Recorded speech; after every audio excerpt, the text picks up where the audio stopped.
Between 2006 and 2011, Roy Keane enjoyed a mixed managerial career with Sunderland and Ipswich Town. But what happens if you move him to a peak Manchester United during the latter year? What can he achieve with his old club?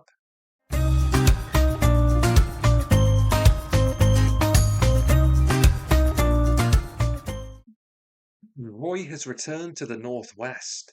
As a player, he enjoyed a phenomenal career with the Red Devils, making nearly 500 appearances whilst winning 17 trophies.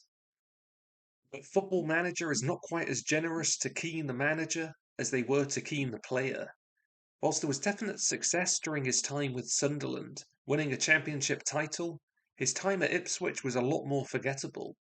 He eventually left them in 21st place in the second tier. He will at least be arriving at a United side with no shortage of quality. They would comfortably win the Premier League title in 2011, beating rivals Chelsea by 9 points. They'd also make it to a UCL final before being dismantled by Pep Guardiola's Barcelona. At the heart of their defence is a prime Nemanja Vidic. During this season, he would play nearly 50 games with United, as he proved once again to be one of the best defenders on the planet. However, this looks to be a side which is on a downward trend due to players aging. Roy will probably have to rely, at least initially, on a 35-year-old Paul Scholes in the centre of the field. One of the few players in the team who you would say is on a majorly upward trajectory would be Wayne Rooney. Still only 24, he'd be one of the few positives in their Wembley defeat to Barcelona. At least from the outset, it looks like the Irishman will be setting up his squad in a 4-4-2. Let's move through and see whether he can emulate Sir Alex's success in this era. And the Roy Keane era would kick off with a 1-0 victory in a Premier League visit to Stamford Bridge. And that success would continue. United would win 5 out of their opening 6 Premier League games as the new man in charge fired his team to the summit of the table. Success would continue with their European form. They'd progress out of their Champions League group in second place, setting up a round of 16 tie against Roma, which would be his first managerial dip. After a disastrous 2-1 defeat at Old Trafford, his side visited Italy. Wayne Rooney and Johnny Evans would both score consolation goals late on, but a 5-3 aggregate defeat ensured elimination. Whilst their League Cup campaign was disappointing, their run in the FA Cup was quite the opposite. Victories against Hull, Lincoln City, Arsenal, and Leeds meant the Red Devils had a chance of winning their first FA Cup since 2004.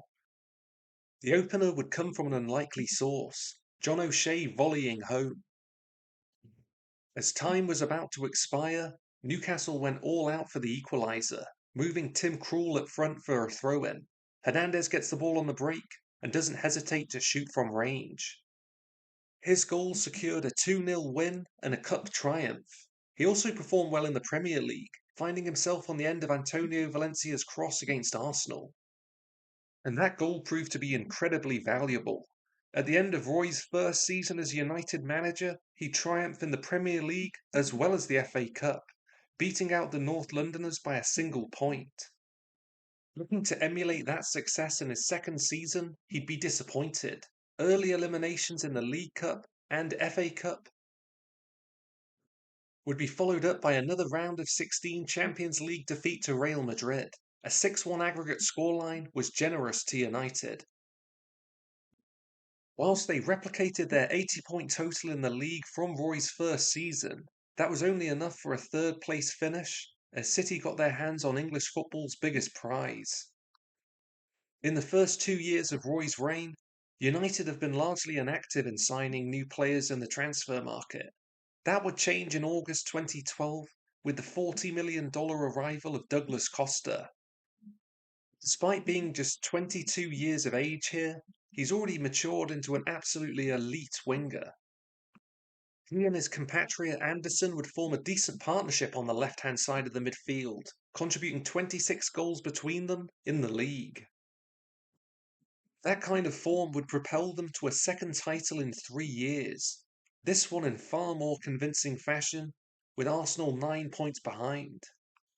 Their new Brazilian acquisition would also help them achieve their best UCL performance yet. Victories against CSKA and Villarreal set up a semi-final against Madrid. After a fiercely fought first leg, Keane's side made the trip to the Bernabeu. He would achieve what no Man United manager has ever done before. A 2-0 win meant his side progressed on to the final.